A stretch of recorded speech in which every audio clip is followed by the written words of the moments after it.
নমস্কার আমার প্রিয় বন্ধুরা, আমি সঞ্চিতা চলে এসেছি তোমাদের সঙ্গে আরেকটি সুন্দর রেসিপি শেয়ার করার জন্য। বন্ধুরা, আমার এই রেসিপিটা ভালো লাগলে প্লিজ লাইক, কমেন্ট, শেয়ার করো। আর যারা নতুন বন্ধুরা তারা প্লিজ চ্যানেলটাকে সাবস্ক্রাইব করে পাশে থেকো। পাশে থাকা অল বেল আইকনটি প্রেস করে দিও, যাতে এরকম সুন্দর সুন্দর রান্নার নোটিফিকেশনগুলো তোমাদের কাছে খুব তাড়াতাড়ি পৌঁছে যায়। তো বন্ধুরা, এখানে আমি 2 কিলো দুধ নিয়েছি, সেটা জ্বালিয়ে আমি 1.5 কিলো মতন করে নিয়েছি। আর চাল নিয়েছি 2 মুঠ, সেটা ভালো করে ধুয়ে পরিষ্কার করে রেখেছিলাম। তারপরে সেটাকে একটু শুকিয়ে নিয়েছি। যেহেতু এটা নলেন গুড়ের পায়েস, তার জন্য আমি এখানে ঘি ব্যবহার করছি না। অন্য সময় হলে এর মধ্যে আমি ঘি দিয়ে দিতাম, কারণ বুঝতেই পারছো যেহেতু নলেন গুড়ের পায়েস, ঘি দিলে ঘিয়ের গন্ধটা বেশি লাগবে, গুড়ের গন্ধটা পাওয়া যাবে না। তার জন্য এইভাবে নর্মালি এই রেসিপিটা বানিয়েছি। তোমরা কে কে এইভাবে বানাও প্লিজ কমেন্ট করতে একদমই ভুলো না। তো এখানে 1 ভাঁড় গুড় কিনে নিয়েছে, দেখতেই পাচ্ছ। এই গুড়টাকে এবার আমি এই দুধের মধ্যে ব্যবহার করব। তবে লাস্টে, আগে মিষ্টি দিয়ে দিলে চালটা একদমই গলবে না, কারণ অনেকটা লেট হয়ে যাবে।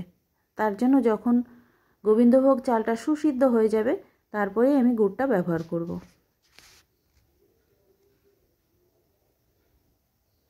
এইভাবে বারবার আমি নাড়তে থাকবো, যাতে নিচে লেগে না যায়। দেখতেই পাচ্ছ, এইভাবে বারবার নেড়ে দিচ্ছি। বন্ধুরা, তোমরা কারা কারা এই নলেন গুড়ের সঙ্গে রুটি খেতে পছন্দ করো প্লিজ কমেন্ট করতে একদমই ভুলো না। তো চালটা একদম সুসিদ্ধ হয়ে গেছে, তোমাদের হাত দিয়ে আমি দেখিয়ে দিচ্ছি। বন্ধুরা, গোবিন্দভোগ চালটা ভালো করে সেদ্ধ হওয়ার পরেই মিষ্টি ব্যবহার করতে হয়, কারণ আগে ব্যবহার করলে চালটা সেদ্ধ হতে অনেকটা সময় লাগে। তো দেখতেই পাচ্ছ, আমি হাত দিয়ে ভালো করে দেখিয়ে দিচ্ছি, চালটা সুসেদ্ধ হয়ে গেছে। এবার আরেকটু ঘন করে নেব, তারপরে গুড়টা ব্যবহার করব। কারণ এখানে যেহেতু নলেন গুড়, আবার পাটালি গুড়ও দেব। অনেক সময় কি হয় বন্ধুরা, দুধটা ফেটে যেতে পারে, তার জন্য একদম লাস্টেই ব্যবহার করব। তো দেখতেই পাচ্ছ, গুড়টা আমি ছেঁকে নিয়েছি। আর এখানে কিছু কাজু আর কিশমিশ ব্যবহার করেছি, সেটা আগে আমি জলে ভিজিয়ে রেখেছিলাম। তো কাজুটা আমি দিয়ে দিয়েছি, কিশমিশটা আমি লাস্টে দেব। তো এখানে 2-3 চামচ পাটালি গুড় নেব। আর এখানে দেখতেই পাচ্ছ নলেন গুড়টা ছেঁকে রেখেছি, ওটাও আমি দিয়ে দিচ্ছি। দিয়ে ভালো করে নেড়ে চেড়ে নেব।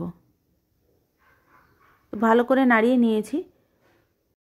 বন্ধুরা, গুড়টা দেওয়ার সময় একদম লো গ্যাসে রেখে গুড়টা আমি দেব, কারণ অনেক সময় ছানা কেটে যাওয়ার ভয় থাকে দুধটা।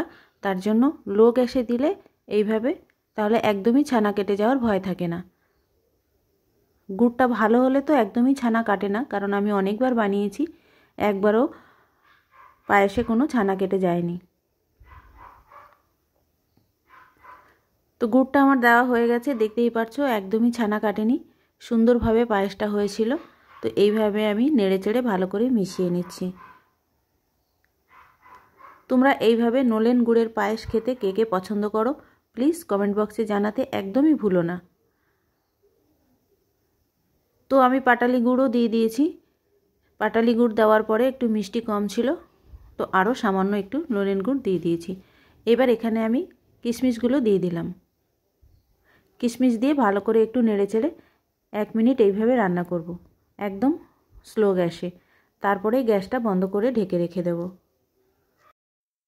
বন্ধুরা, এই পায়েস ঠান্ডা বা গরম যেটাই পরিবেশন করো দারুণ লাগে খেতে। তো আমি একটু ঠান্ডা ঠান্ডা পরিবেশন করব। তো দেখতেই পাচ্ছ একদম রেডি হয়ে গেছে। আমি গ্যাসটা বন্ধ করে দিয়েছি, তোমাদের দেখিয়ে দিচ্ছি কেমন হয়েছে। একটু পাতলা করেই রেখেছি, এরপরে অনেকটা ঘন হয়ে যাবে। তারপরে বাটিতে বাটিতে করে সবাইকে দিয়ে দেব। আশা করি তোমাদের ভিডিওটা খুব ভালো লেগেছে। যাদের যাদের ভালো লেগেছে তারা কমেন্ট বক্সে জানাতে একদমই ভুলো না। তো দেখতেই পাচ্ছ কেমন হয়েছে, কালারটাও অপূর্ব এসেছিল, যেহেতু এর মধ্যে খেজুরের গুড় দেওয়া আছে। তো এবার আমি এটাকে ঢেকে রেখে দিচ্ছি। আবার একটু নাড়িয়ে দিচ্ছি, নাড়িয়ে দিয়ে ঢেকে রেখে দেব। দিয়ে তারপরে গরম গরম পরিবেশন করব। বন্ধুরা আমার পাশে থাকার জন্য তোমাদের অনেক অনেক ধন্যবাদ। আবারও দেখা হবে নতুন কোনো ভিডিও নিয়ে। টাটা বন্ধুরা।